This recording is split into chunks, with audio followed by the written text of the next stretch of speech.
किसी ने बड़े कमाल की बात कही है कि अपने जीवन को ऊपर वाले को सौंप दें, क्योंकि आप जीवन भर में जो कर सकते हैं उतना तो वो एक पल में कर सकता है। हाय गाइस, मेरा नाम है आरजे कार्तिक और आपके लिए एक छोटी सी कहानी। ये कहानी महाभारत के युद्ध की। युद्ध के प्रारंभ होने से पहले युद्ध भूमि को तैयार किया जा रहा था। कुरुक्षेत्र की भूमि को समतल बनाया जा रहा था, पेड़ों को हटाया जा रहा था। उस युद्ध भूमि का मुआयना करने के लिए एक दिन पहले निरीक्षण करने के लिए भगवान श्री कृष्ण और उनके मित्र धनुर्धर अर्जुन पहुंचे। वो मुआयना कर रहे थे, देख रहे थे तैयारी किस तरीके से चल रही है। तभी एक चिड़िया उड़ती उड़ती आई और भगवान श्री कृष्ण के पास आकर के बोली कि भगवान, मुझसे क्या गलती हो गई? मेरी दुनिया आपने उजाड़ दी। यहां युद्ध भूमि को तैयार किया जा रहा है, पेड़ों को गिराया जा रहा है। एक हाथी ने आकर के मेरा पेड़ गिरा दिया। मेरा घोंसला उस पर था, वो घोंसला गिर करके जमीन पर आ गया। उसमें नन्हे नन्हे बच्चे हैं। हमारी जान बचा लीजिए भगवान, अब सब कुछ आपके हवाले है। भगवान श्री कृष्ण ने कहा कि मैं इसमें क्या कर सकता हूं, मैं तुम्हारी मदद नहीं कर सकता। ये तो नियति का पहिया है, समय का पहिया है, घूमता चला जाता है। इसमें मैं क्या कर सकता हूं, बताओ। वो चिड़िया रुआसी होकर के बोली कि भगवान, मुझे बस एक इजाजत दे दीजिए। भगवान ने कहा कि बोलो, क्या पूछना है, क्या इजाजत चाहिए? तो उस चिड़िया ने कहा कि भगवान, मैं आप पर विश्वास तो कर सकती हूं ना? भगवान ने हामी भरी। अगले दिन युद्ध शुरू हुआ और युद्ध की शुरुआत से पहले भगवान श्री कृष्ण ने अपने दोस्त अर्जुन से कहा, अपने मित्र से कहा कि मुझे अपना धनुष और एक तीर दे दो, एक बाण दे दो।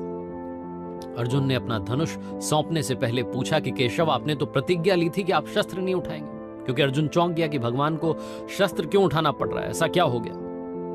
तो भगवान श्री कृष्ण ने कहा कि वो सामने हाथी देख रहे हो, उस हाथी ने उस चिड़िया का घोंसला गिराया, उस पेड़ को नष्ट कर दिया जिस पर उस चिड़िया का घोंसला था।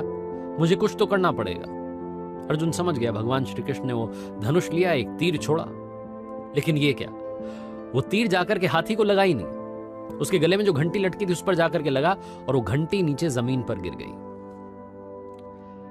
अर्जुन हंसने लगा और कहने लगा कि माधव, आपसे नहीं हो पाया, मुझे मौका दीजिए। 1 मिनट में उस हाथी को नष्ट कर दूंगा, खत्म कर दूंगा। भगवान ने कहा कि नहीं नहीं, हो गया, बस इतना काफी था। अर्जुन ने भी ज्यादा सवाल जवाब नहीं किए। 18 दिन तक युद्ध चला और उसके बाद में जब पांडवों की जीत हुई तो एक बार फिर से उस मैदान को साफ किया जा रहा था, क्योंकि काफी युद्ध के बाद में जो नुकसान हुआ था, बहुत सारा सामान वहां गिरा पड़ा था। साफ सफाई चल रही थी। भगवान श्री कृष्ण एक बार फिर से अपने दोस्त, अपने मित्र अर्जुन के साथ में उसी भूमि का मुआयना करने के लिए निकले और अर्जुन से कहा कि एक काम कीजिए मेरे सखा, रथ से उतरिएगा और आग जाकर के नीचे वो जो घंटी रखी उसको हटा दीजिएगा। अर्जुन चौंक गया कि हमने युद्ध जीत लिया है, हम इतने महान बन चुके हैं और ये मुझे एक घंटी उठाने के लिए, युद्ध भूमि की साफ सफाई करने के लिए कह रहे हैं। लेकिन जानता था भगवान है, कुछ भी कह सकते हैं। रथ से नीचे उतरा, जाकर के उस घंटी को उठाया, साइड किया और जैसे उस घंटी को उठाया वैसे ही उसके नीचे से नन्हे नन्हे बच्चे चिड़िया के फड़फड़ाते हुए उड़ान भर ली। उन्होंने उड़ गए। अर्जुन की आंखें नम हो गई। उस घंटी के नीचे था वो घोंसला उस चिड़िया का जो मदद मांगने आई थी। 18 दिन के युद्ध में वो चिड़िया और उसके बच्चे सुरक्षित रहे, क्योंकि घंटी वहां पर उनका सुरक्षा कवच बनकर आ चुकी थी।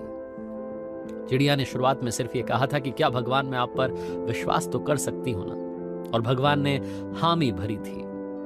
कहानी बहुत छोटी है, लेकिन हमें सिखाती है कि दुनिया में हमारे सामने चाहे जो परिस्थिति आ जाए, एक काम कीजिएगा, अपने जीवन को ऊपर वाले को सौंप दीजिएगा, क्योंकि आप जीवन भर में जितना कर सकते हैं उससे कहीं ज्यादा तो वो एक पल में कर सकता है। आरजे कार्तिक इसीलिए आपसे अक्सर कहता है, हमेशा आपसे कहता हूं कि ऊपर वाले के आशीर्वाद के साथ, अपनी सच्ची मेहनत के साथ और अपनी फैमिली के प्यार के साथ कर दिखाओ कुछ ऐसा कि दुनिया करना चाहे आपके जैसा।